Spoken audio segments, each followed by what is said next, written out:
Hello दोस्तों, तो स्वागत है मेरे यूट्यूब चैनल में। और आज हम प्रस्तावना से रिलेटेड प्रीवियस ईयर क्वेश्चंस जो है सॉल्व करेंगे। ओके, तो हम सीधे हमारा ये चैप्टर नंबर 8 है और इससे पहले मैंने 7 चैप्टर जो है करवा चुका हूँ। अगर आपने नहीं देखा है तो जाइए और उस चीज़ को फिर से देखिए ताकि आपको पता चले। ओके, और मैं ये आज का क्लास लेने वाला हूँ प्रस्तावना का, जिसे प्रियम्बल या उद्देशिका के नाम से भी जाना जाता है। ओके, प्रस्तावना के बारे में कहा जाता है कि प्रस्तावना जो है प्रस्तावना को देख के ये पता लगाया जा सकता है कि हमारा संविधान किस प्रकार का होगा, है ना, किस नेचर का होगा। राइट, तो हम जो है सीधे क्वेश्चन पे कूदते हैं। और तो हमारा पहला क्वेश्चन है, भारत संविधान की प्रस्तावना में कितनी बार संशोधन हुआ है। राइट, ये क्वेश्चन जो है बिहार पुलिस में पूछा गया था 28/8/2024 में। राइट, तो कहते हैं कि प्रस्तावना में अभी तक जो है केवल एक बार जो है संशोधन किया गया था। यह संशोधन जो है 1976 में किया गया था। ठीक ना, जब 42वां संविधान संशोधन 1976 में हुआ था, उस टाइम जो है किया गया था। इस संशोधन के जरिए जो है इस संशोधन के जरिए जो है प्रस्तावना में समाजवादी शब्द जो है जोड़ा गया था। समाजवादी, है ना, पंथ निरपेक्ष और अखंडता शब्द जो है जोड़े गए थे। राइट, जोड़े गए थे। जो जब भारत का वर्णन संप्रभु लोकतांत्रिक गणराज्य से बदलकर संप्रभु समाजवादी धर्मनिरपेक्ष लोकतांत्रिक गणराज्य कर दिया गया। दोस्तों, इसमें कुछ वर्ड्स हैं जिससे मैं समझता हूँ कि शायद आपको अगर नहीं पता होगा तो मैं आपको समझाने की कोशिश करता हूँ। इसमें एक वर्ड जो हमारा पहला आया है कि समाजवादी, है ना। तो समाजवादी वह होता है, समाजवादी का मतलब होता है कि उस समाज में, है ना, उस समाज में समानता, न्याय और सामूहिक भलाई को प्राथमिकता दी जाएगी। पंथ निरपेक्ष का मतलब होता है कि उस समाज में कोई भी धर्म को नहीं माना जाएगा, मतलब कि सभी धर्मों को समान रूप से देखा जाएगा। अखंडता शब्द का मतलब है कि जो खंडित ना हो, यानी पूर्ण एवं एकता की स्थिति में। ओके, मतलब अखंडता शब्द का अर्थ है कि किसी राष्ट्र, समाज, संस्था की ऐसी स्थिति जिसमें वह विभाजित ना हो और उसका अस्तित्व एकजुट और अस्थायी बना रहे। ओके, से बद हो गया। तो यहाँ पे धर्म बता दिया मैंने। लोकतंत्र, है ना, लोकतंत्र का मतलब क्या होता है? लोकतांत्रिक का मतलब होता है कि जहाँ का जो है जहाँ पे लोग जो है अपनी सरकार को चुनते हैं। गणराज्य का मतलब होता है जब कोई भी देश है, उसका जो हेड होगा वो जो है इलेक्टेड होगा। इलेक्टेड मतलब उसको लोग जो है चुनेंगे और वो 5 साल के 5 ईयर्स के लिए होगा, तो उसे गणराज्य बना दिया जाता है। जैसे कि भारत जो है लोकतांत्रिक गणराज्य हुआ क्योंकि यहाँ के जनता लोग जो है ना, अपने शासक को चुनते हैं। और यहाँ का जो राष्ट्रपति होता है वो 5 साल के लिए होता है और इलेक्टेड होता है।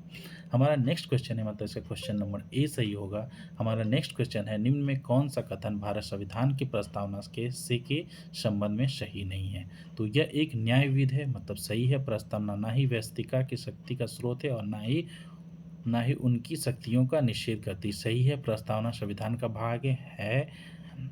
प्रस्तावना संविधान का भाग है। आप जब पढ़ेंगे तो आगे के पता चलेगा कि प्रस्तावना में अभी नेक्स्ट क्वेश्चन क्या है ऑप्शन, प्रस्तावना में अभी तक 2 बार ही संशोधन किया गया है, मतलब ये गलत है। प्रस्तावना में केवल एक बार संशोधन किया गया है। राइट, तो ये हमारा आंसर हो गया।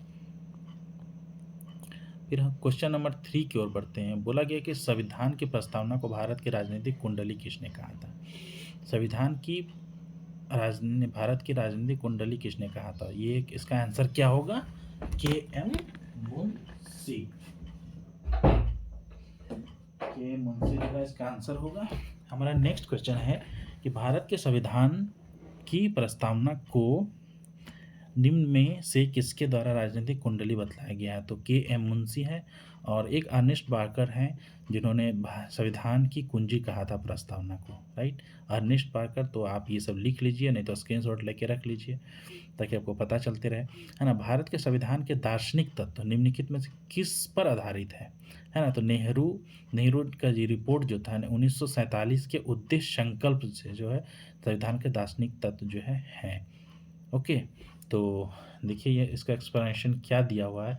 बोला कि भारत के संविधान, है ना? भारत के संविधान के दार्शनिक तत्व पंडित जवाहरलाल नेहरू द्वारा 1947 में प्रस्तुत संकल्प पर आधारित है। इस संकल्प में संविधान के लक्ष्यों, उद्देश्यों को स्पष्ट किया गया था, जिसमें न्याय, स्वतंत्रता, समानता और बंधुत्व बंधुत्व मतलब भाईचारा, है ना? ये मूल्यों को शामिल किया गया था।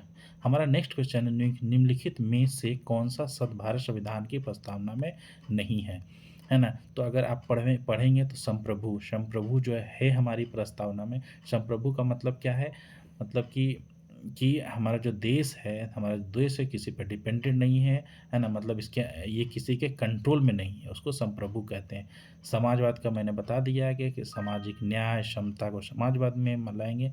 संघवाद, संघवाद जो है हमारे संविधान में नहीं है, राइट? बंधुता मतलब ब्रदरहुड, ओके? तो हमारा ऑप्शन सही क्या हो जाएगा? सी। हमारा नेक्स्ट क्वेश्चन है कि संविधान की उद्देशिका में मौलिक अधिकार का वर्णन नहीं है। कौन सा मौलिक अधिकार? तो आप जब पढ़ेंगे तो आर्थिक स्वतंत्रता के बारे में संविधान की, है ना, मौलिक के अधिकार में वर्णन नहीं है। ओके, तो नेक्स्ट क्वेश्चन है, उद्देशिका में 42वें संविधान संशोधन में कौन सा शब्द जोड़ा गया था? तो जब 42वां संविधान संशोधन हुआ था उसमें समाजवाद, धर्मनिरपेक्ष और लोकतांत्रिक लोकतांत्रिक जो है सब जो है जोड़ा गया था। नेक्स्ट क्वेश्चन है हमारा, 42वें द्वारा दो शब्द प्रस्ताव में जोड़ा गया था, वो है धर्मनिरपेक्ष एवं समाजवादी। हमारा तीसरा क्वेश्चन है, 42 में सेम क्वेश्चन जो रिपीट हो रहा है, इसलिए मैं ज़्यादा इस पे फोकस नहीं कर रहा हूँ कि ऑलरेडी मैंने बता दिया है। 42वें संवैधानिक संशोधन द्वारा भारत संविधान की प्रस्तावना में निम्नलिखित कौन सी विशेषता जोड़ी गई थी? कौन सी विशेषता जोड़ी गई थी? तो गुप्त मतदान नहीं है, संप्रभु नहीं है, गणराज्य नहीं है, सबका मतलब तो मैंने बता ही दिया, ये हो गया, है ना? संविधान की उद्देशिका में समाजवादी एवं धर्मनिरपेक्ष जो है सब जोड़े गए थे, वो है 42वें संविधान संशोधन जो 1976 ईस्वी में हुआ था, राइट? हम नेक्स्ट क्वेश्चन की ओर बढ़ते हैं। हमारा नेक्स्ट क्वेश्चन है,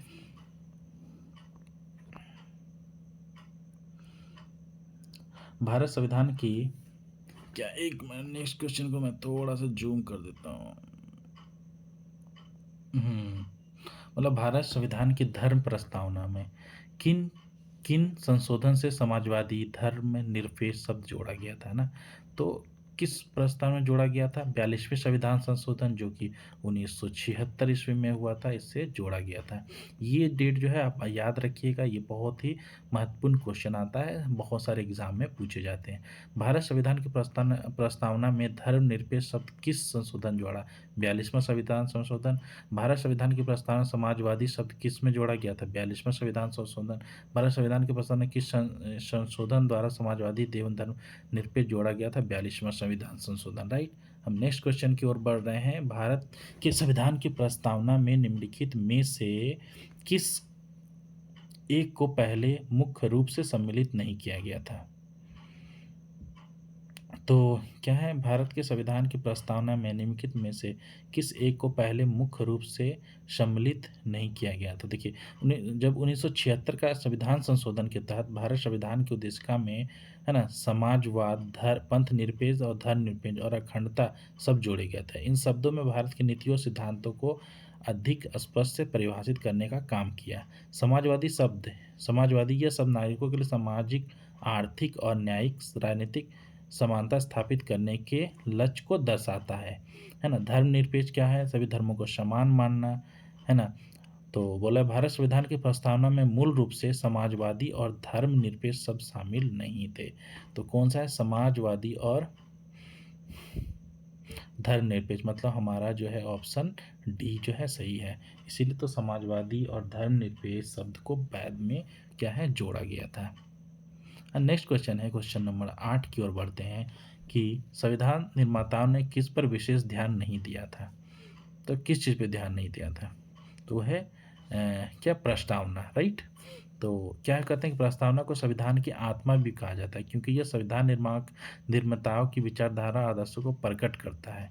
संविधान निर्माताओं ने इसे पहले स्थान पर रखा और इस पर विशेष ध्यान दिया ताकि यह सुनिश्चित हो सके कि संविधान देश के सभी नागरिकों के लिए एक समान और न्यायपूर्ण समाज रखा जाता है ना? तो क्या बोला, संविधान निर्माता किस पर विशेष ध्यान दिया था ना? मैंने पढ़ दिया था, नहीं दिया था, सॉरी। तो विशेष ध्यान दिया था, क्यों? प्रस्तावना, क्योंकि प्रस्तावना को आप पढ़ेंगे, है ना, प्रस्तावना को पढ़ के हमें पूरे संविधान के बारे में, जो इतना बड़ा है, उसके बारे में पता चल जाता है ना, तो इस पर विशेष ध्यान दिया गया था। नेक्स्ट क्वेश्चन है क्वेश्चन नंबर 9। निम्न शब्दों पर विचार कीजिए। सब सही कर्म को विचारानुसार कर्म कीजिए, है ना। तो बोला समाजवादी, तो समाजवादी का मतलब क्या होता है? समाज में जिसमें आर्थिक सामाजिक न्याय हो, है ना, प्रजातंत्र मतलब जहाँ पे प्रजा का शासन हो, सार्वभौमिक मतलब, सार्वभौमिक का मतलब ये बताता है कि सार्वभौमिक जो है सब सभी के लिए समान रूप से लागू होने वाली चीज़ को दर्शाता है ना। तो और समाजवादी धर्मनिरपेक्ष के बारे में बता दिया मैंने कि धर्मनिरपेक्ष का मतलब क्या होता है, जहाँ पे सभी धर्म को समान रूप से माना जाता है। अगर इसका करेंगे तो इसका ऑप्शन क्या होगा? बी होगा। क्यों होगा? कि सार्वभौमिक मतलब जो चीज़ें जो सब पे लागू होती है, फिर उसके बाद धर्मनिरपेक्ष मतलब जहाँ पे जो है क्या सभी धर्मों को समान रूप से माना जाता है, तब समाजवाद आया, फिर उसके बाद प्रजातंत्र आया, राइट। तो हमारा नेक्स्ट क्वेश्चन है, भारत में लौकिक सार्वभौमिकता क्योंकि संविधान की प्रस्तावना आरंभ होती है। लौकिक लौकिक सार्वभौमिकता मतलब सार्वभौमिकता मतलब क्या हुआ ना कि कि जनता जो है, इसका मतलब क्या होता है? जनता सर्वशक्तिमान, है ना। जनता, इसका मतलब क्या होता है? लौकिक सार्वभौमिकता मतलब होता है जनता ही, मतलब जनता में ही पूरी पावर जो है अधीन है। इसका ये क्यों मतलब क्या क्या बोला कि प्रस्तावना प्रारंभ होती है, तो क्या चीज़ से? हम भारत के लोग सबसे, इसी से ना प्रस्तावना स्टार्ट होती है। तो ये हमारा सही आंसर होगा। भारत में जनप्रिय संप्रभुता, है ना। जनप्रिय मतलब क्या हुआ? जनता जो है प्रिय है, जनता सर्वशक्तिमान है। ओके, क्योंकि भारत के संविधान की उद्देश्य का शुरू होती है उन शब्दों से, मतलब कौन सा शब्द के बारे में बोला? लोकतांत्रिक भारत, लोक संप्रभु नहीं, हम भारत के लोग, हम भारत के लोग भारत को संपूर्ण प्रभुत्व संपन्न समाजवादी, है ना, ऐसा है। भारत के संविधान को किसने अंगीकृत किया था? तो कौन करेगा? सोचिए आप। तो संविधान है ना, भारत की जनता ने नहीं, क्योंकि उस समय संविधान सभा के भारत के जनता के प्रतिनिधियों ने जो है अंगीकृत किया था, राइट। समाजवाद का अर्थ क्या होता है? समाजवाद का अर्थ होता है सबसे पहले मैं बताना चाहता हूँ, समाजवाद का अर्थ क्या होता है? सामाजिक न्याय, आर्थिक समान, ये सामाजिक न्याय, सामाजिक समानता, है ना। तो सामाजिक नियंत्रण नहीं है ना, राष्ट्रीय और ये भी नहीं है, तो सामाजिक न्याय। Okay, 12 number question. Question number 13 होता है, भारत संविधान का कौन सा भाग संविधान की आत्मा कहलाता है? तो मैंने आत्मा के बारे में बताया था कि प्रस्तावना, है ना, प्रस्तावना, प्रस्तावना को भारत की आत्मा कहते हैं, राइट। प्रस्तावना को या उद्देशिका, यहाँ पे देखिए उद्देशिका दिया हुआ, दोनों को सेम बोलते हैं, है ना। तो उसको क्या है? भारत की आत्मा कहा जाता है, राइट। बोला 1946 में उद्देश्यों संबंधी प्रस्तावना की रचना किसने की थी? अब ऐसा बोलेंगे तो वो क्या है? जवाहरलाल नेहरू। ओके, तो भारत के प्रधानमंत्री जवाहरलाल नेहरू ने संविधान की रूपरेखा के तौर पर संविधान सभा के समय 13 दिसंबर 1946 को उद्देशिका का प्रस्ताव रखा था, है ना, जो 12 जनवरी 1947 को पारित किया गया था, राइट। हमारा नेक्स्ट क्वेश्चन है आप इस कि निम्न में से भारत के धर्मनिरपेक्ष, धर्मनिरपेक्ष का मतलब क्या होगा? जहाँ पे सभी धर्मों को समान रूप से, है ना, वैल्यू दिया जाएगा, है ना। और मतलब देश का कोई भी अपना धर्म नहीं होगा, राइट। कि कौन सी मौलिक विशेषता है? तो कौन सी मौलिक विशेषता है, ठीक ना। तो यह प्रगतिशील, प्रगतिशील धर्म निरपेक्षता है ना, गात्यात्मक धर्मनिरपेक्षता है और प्रवृत्त धर्मनिरपेक्षता है। पहले मैं जो है इन सभी शब्दों का जो है आपको मीनिंग बता देता हूँ, राइट। तो है ना, प्रगतिशील धर्म, पहले क्या है? धर्मनिरपेक्ष ना। धर्मनिरपेक्ष किसको बोलते हैं? कि जहाँ पे जो सभी धर्मों को जो है एक समान रूप से जो है माना जाता है, राइट ना। तो धर्मनिरपेक्ष बोलेंगे। ओके, लेकिन यहाँ पे क्या है? एक प्रगतिशील प्रगति को शील को प्रोग्रेसिव बोलते हैं ना। इसका मतलब क्या है कि कि ऐसी विचारधारा है जो नीति जो धर्म और राज के बीच जो है स्पष्ट दूरी मतलब बनाए रखते हैं। मतलब धर्मनिरपेक्षता है, मतलब धर्म और राज के बीच जो है मतलब दूरी बनाएगा, मतलब कोई भी धर्म नहीं है देश का, और अगर है तो सभी धर्मों को क्या है? समान रूप से मानती है, राइट।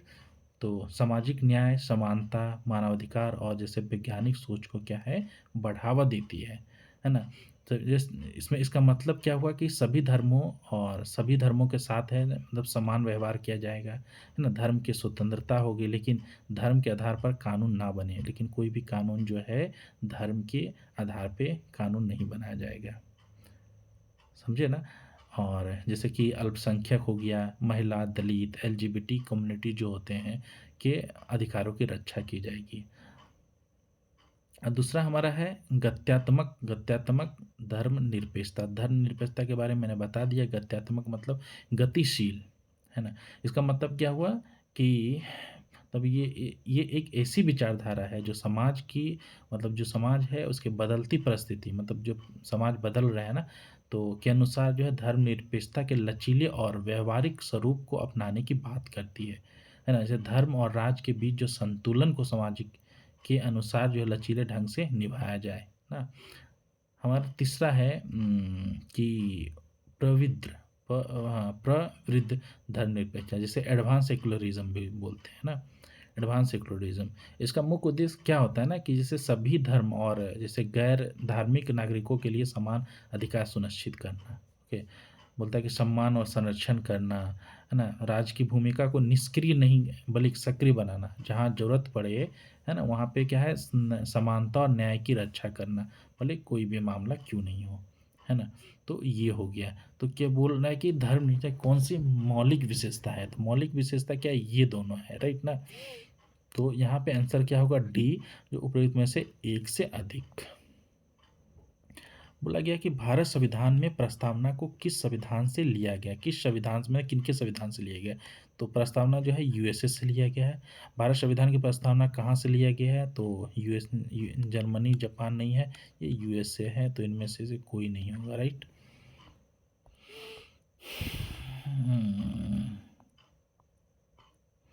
तो सामाजिक न्याय क्या दर्शाता है ना? सामाजिक न्याय क्या दर्शाता है मतलब सामाजिक न्याय मतलब समाज का में क्या न्याय है? तो पुरुष और महिलाएं होती रोजगार के समान अवसर, ये भी एक सामाजिक न्याय है ना।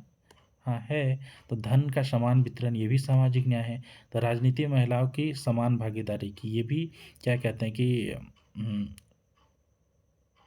सामाजिक न्याय है। बिना किसी सामाजिक भेदभाव के सभी नागरिकों के साथ समान व्यवहार, ये क्या है? सॉरी, एक मिनट।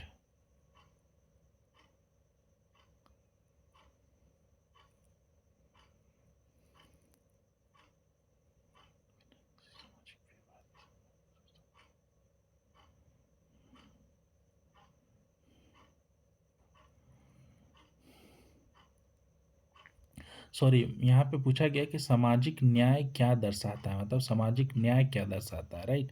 तो पुरुष और महिलाएं हो तो रोजगार के अवसर थी, तो आर्थिक मतलब कि आर्थिक न्याय की तरह हो गया। धन का वितरण आर्थिक न्याय, राजनीतिक में ये तो क्या हो गया कानूनी समानता हो गया। लेकिन ये जो है हमारा ये जो डी आंसर है, बिना किसी सामाजिक विवाद के सभी नागरिकों के साथ समान व्यवहार करना, ये हमारा आंसर हो गया। थोड़ा सा मैं मिस्टेक कर दिया पढ़ने में, फिर मैं सोचा क्या है। फिर नेक्स्ट हमारा क्वेश्चन, निम्न में से सर्वप्रथम किस वाद में उच्चतम न्यायालय ने कहा कि प्रस्तावना संविधान का हिस्सा नहीं है? मैंने बताया था ये क्या है, बेरू बड़ी यूनियन वाद, है ना? ये जो वाद हुआ था 1960 में, 1960 में जब हुआ था, इसमें कहा था पहली बार कहा गया था कि प्रस्तावना जो है संविधान का हिस्सा नहीं है ना? फिर जो है इसी बात को जो है 1973 में जो है केशवानंद भारती वाद में जो है इसे फैसले को बदल दिया गया, राइट? निम्नलिखित में से कौन सा भारतवर्ष को एक धर्मनिरपेक्ष राज्य के रूप में वर्णित करता है? मतलब धर्मनिरपेक्ष मतलब जहाँ पे धर्म निरपेक्ष के बारे में बताया गया है ना? जहाँ का कोई भी धर्म जो है नहीं माना जा रहा है, धर्म सरकार जो है धर्म से दूरी बनाए रखेगी, सबको समान संरक्षण देगी, इस प्रकार का जो है ना? बोला गया कि जहाँ ये कहाँ है, प्रस्तावना में है, राइट? प्रस्तावना में बताया गया कि भारत एक संपूर्ण प्रभुत्व संपन्न समाजवादी धर्मनिरपेक्ष लोकतांत्रिक गणराज्य होगा। तो ये प्रस्तावना का है। शब्द सोशलिस्ट, सोशलिस्ट भारत संविधान की प्रस्तावना में जोड़ा गया था। इसका मुख्य उद्देश्य क्या था, राइट? तो सोशलिस्ट मतलब सोशलिस्ट का हिंदी क्या होता है? समाजवादी। समाजवादी मतलब आर्थिक व राजनीतिक स्थिति में स्थान असमानता को समाप्त करना, या राजनीतिक और धार्मिक मामलों में असमानता को समाप्त करना, आय और आय और स्थिति में समानता को समाप्त करना, वर्ग आधारित समाज। इसका आंसर वर्ग आधारित समाज को समाप्त करने में सोशलिस्ट समाजवादी होता है। तो आर्थिक व राजनीतिक स्थिति में असमानता जो होगा उसको समाप्त करना, ये जो है सोशलिस्ट का मीनिंग होगा, है ना। राजनीतिक करेगा तो राजनीतिक हो जाएगा, आय होगा आर्थिक हो जाएगा, है ना। नेक्स्ट हमारा क्वेश्चन है क्वेश्चन नंबर 21।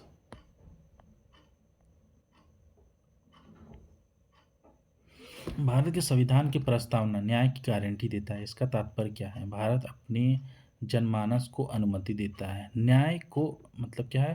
भारत के संविधान की प्रस्तावना न्याय की गारंटी देती है। किस प्रकार के न्याय? अपने प्रतिनिधियों के निर्वाचन की, कुल मूल अधिकार रखने की, निर्णय निर्माण में भागीदारी की, या उपर्युक्त में से एक से अधिक। देखिए, जब हम पढ़ेंगे प्रस्तावना तो बोला जाता है कि प्रस्तावना में सामाजिक, आर्थिक, राजनीतिक, है ना, राजनीतिक न्याय का उल्लेख किया गया। इसका तात्पर्य क्या होता है कि भारत अपने जनमानस को मूल अधिकार रखने की अनुमति देता है, साथ ही साथ प्रतिनिधियों का निर्वाचन और निर्णय में भागीदारी की अनुमति देता है। मतलब क्या? उपरियुक्त में से एक से अधिक, इसका आंसर जो है सही होगा। क्वेश्चन नंबर 22 की ओर आते हैं। बोला गया भारत के संविधान में उद्देशिका मतलब प्रस्तावना के बारे में बताया गया है, बारे में निम्नलिखित में कौन सा कथन सही नहीं है? सही है। उद्देशिका स्वयं न्यायालय में परिवर्तनीय नहीं है ना। मतलब न्यायालय में परिवर्तनीय नहीं है, मतलब ये सही है। मतलब उद्देशिका उन उद्देश्यों को बताती है, कौन सा उद्देश्य? जिन्हें संविधान स्थापित करना है और आगे बढ़ाना, ये भी सही है। और उद्देशिका उस स्रोत को इंगित करते हैं जहाँ से संविधान अपना प्राधिकार प्राप्त करता है। हाँ, देखिए, स्रोत बताता है कि शक्ति संविधान स्रोत मतलब ये प्रस्तावना हमारा संविधान जो है कहाँ से शक्ति प्राप्त करता है ये बताता है, और उन इन्हें स्थापित करना है जिन्हें आगे बढ़ना है, राइट। मतलब उद्देश्य क्या है ना। तो सोशलिस्ट, समाजवादी, धर्मनिरपेक्ष राज्य का स्थापना करना है। सेकंड ऑप्शन का ये मतलब हो गया। उद्देशिका स्वयं न्यायालय में परिवर्तन नहीं, मतलब उससे नहीं बदला जा सकता, है ना। कहा गया कि प्रस्तावना में चेंजिंग नहीं किया जा सकता है, राइट। ओके, तो देखिए क्या है, तो ये ऑप्शन हो गया, मतलब 1, 2 और 3 ऑप्शन हो गया, राइट। बोला गया नेक्स्ट क्वेश्चन है, संविधान सभा में उद्देश्य प्रस्ताव प्रस्तुत किया गया था। तो उद्देश्य प्रस्ताव क्या है, कब प्रस्तुत किया था? तो 13 दिसंबर 1946 को। किसने प्रस्तुत किया? पंडित जवाहरलाल नेहरू ने प्रस्तुत किया था, है ना। नेक्स्ट क्वेश्चन है, भारत के संविधान की प्रस्तावना में बंधुत्व निम्नलिखित में से मुख्यतः किसे आश्वासित करता है? बंधुत्व मतलब भाईचारा होता है, राइट। तो बंधुत्व मैंने बताया था कि व्यक्ति की गरिमा, देश की अखंडता, नागरिकों को न्याय, उनकी स्वतंत्रता एवं समानता, ये उपयुक्त में से ये सभी होगा, है ना। डी इसका आंसर होगा। हमारा नेक्स्ट क्वेश्चन है कि भारत के किसी विधि तथा शासन के कार्य का परीक्षण एवं मूल्यांकन हेतु मानक निम्न में से मुख्यतः किस में पाया जाता है? क्या बोला कि भारत के किसी विधि तथा शासन के कार्य का परीक्षण एवं मूल्यांकन हेतु मानक निम्न में से मुख्यतः किस में पाया जाता है? संविधान के मौलिक अधिकार में, या संविधान के राज्य के नीति निर्देशक तत्व में, या संविधान की प्रस्तावना में? ओके, तो देखिए क्या है, मैं आपको समझाता हूँ। भारत के विधि एवं शासन के कार्य का परीक्षण एवं मूल्यांकन हेतु मानक, है ना, किस में पाया जाता है? देखिए, मौलिक अधिकार में क्या दिया गया? अधिकारों के बारे में बताया। नीति निर्देशक तत्व में बताया, ऐसी चीज़ को बताया गया है जिसमें आप जो है सरकार के ऊपर ये बॉन्डिंग नहीं है कि उस चीज़ को लागू ही करना है, राइट। तो प्रस्तावना में, भारत के संविधान की प्रस्तावना में बताया गया है, ठीक ना, राइट। हमारा आंसर सी होगा। क्यों? प्रस्तावना में विधि व्यवस्था का मूल्यांकन करते समय समानता, स्वतंत्रता, न्याय और बंधुता के विचारों को मापा जाता है, और यह एक मूल्यांकन बुनियादी ढांचे के अनुसार राष्ट्र की प्राथमिकता को दर्शाता है। नेक्स्ट क्वेश्चन है, भारत के संविधान की प्रस्तावना निम्न में से किसके बारे में भारत के लोगों को आशान्वित करता है? किस चीज़ के बारे में? तो व्यक्ति की गरिमा, राष्ट्र की एकता, अखंडता और लोग के समान स्तर पर एवं अवसर के बारे में अंशान्वित करता है। तो व्यक्ति की गरिमा के बारे में, राष्ट्र की एकता एवं अखंडता के बारे में, लोगों के समान स्तर एवं अवसर के बारे में जो है क्या है करता है, मतलब ऑप्शन डी होगा। राइट। बोला गया भारत के संविधान की प्रस्तावना इनमें से कितने प्रकार की स्वतंत्रताएं है ना प्रदान की गई है। तो जब आप प्रस्तावना पढ़ेंगे तो स्वतंत्रता है ना, तो स्वतंत्रता के प्रकार देखो क्या है, विचार, अभिव्यक्ति, विश्वास, धर्म और उपासना की स्वतंत्रता है ना। राइट। तो ये कितना प्रकार की स्वतंत्रता है, स्वतंत्रता 5 प्रकार का है। राइट। अब जैसे कि बोलेगा कि न्याय न्याय कितने प्रकार के हैं मतलब संविधान में, तो सामाजिक न्याय, आर्थिक न्याय, राजनीतिक न्याय ये दिया गया है। समानता के प्रकार प्रकार कितने हैं, तो बोलता प्रतिष्ठा और अवसर की समानता है ना। ये सब जो है आप अगर प्रस्तावना को अच्छे से पढ़ेंगे तो आप जो है क्वेश्चन को इज सॉल्व करने में थोड़ा मदद होगा। बोला भारत में धर्मनिरपेक्षता और वैज्ञानिक प्रारूप के संदर्भ में निम्न में कौन सा कथन सत्य है।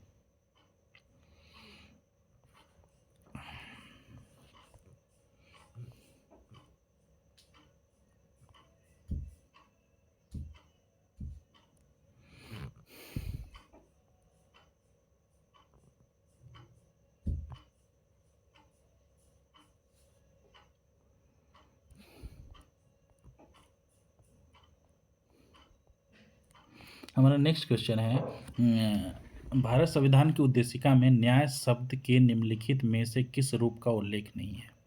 ओके, न्याय शब्द में किस रूप का उल्लेख नहीं है, तो सामाजिक न्याय है। देखिए जब न्याय में आएंगे, न्याय के प्रकार सामाजिक न्याय है, आर्थिक और राजनीतिक न्याय है ना। सामाजिक न्याय है और सामाजिक न्याय है, आर्थिक न्याय है और राजनीतिक न्याय और कानूनी न्याय के बारे में प्रस्तावना में नहीं बताया गया है।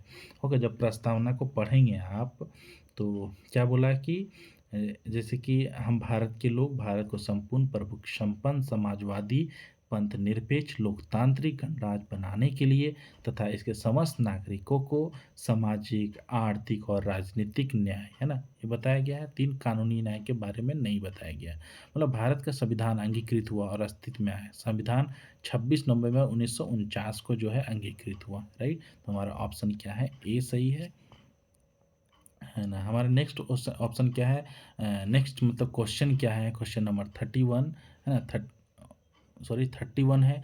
तो इसमें लिखा है कि निम्नलिखित में कौन सा कथन सत्य नहीं है। ओके, ये 18/5/2025 का जो परीक्षा हुआ था दरोगा का, बिहार दरोगा, उसमें पूछा गया संप्रभु है ना। संप्रभु मतलब क्या है, लोगों को निर्णय लेने का सर्वोच्च अधिकार नहीं है ना। ये जो है देखते हैं, लोगों को निर्णय लेने का ऐसा नहीं है। संप्रभु मतलब अपने आप में जो है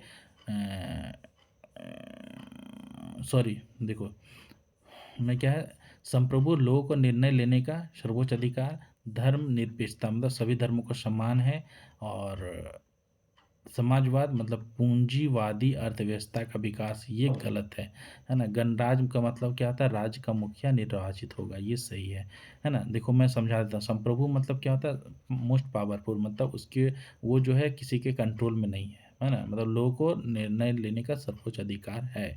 धर्मनिरपेक्ष का मतलब होता है सभी धर्मों को समान रूप से मानेगा, मतलब जो है राष्ट्र जो है, सरकार जो है सभी धर्मों से समान दूरी बनाए रहेगी है ना। जब प्रमोट करना होगा सबको प्रमोट करे, नहीं तो नहीं करेगी। समाजवाद का मतलब क्या है, समाजवाद का मतलब है कि समाजवाद का मतलब है कि जो समाज में है सबको समान अवसर दिया जाएगा, समान न्याय किया जाएगा है ना, ये होता है समाजवाद। तो दोस्तों मैं आशा करता हूँ कि आप लोगों को जो ये जो है मेरा जो है सीरीज जो है अच्छा लगा होगा। अगर अच्छा लगा तो मेरे चैनल को लाइक एंड सब्सक्राइब कीजिए है ना। अगर कोई चीज़ समझ नहीं आया है ठीक ना, तो आप बताइए और मैं नेक्स्ट कमेंट में बताइए, और नेक्स्ट वीडियो में उस चीज़ को फिर से समझाने की कोशिश करूँगा। तो चलते हैं, मिलते हैं नेक्स्ट वीडियो में। बाय बाय और thank you for watching my video. Okay.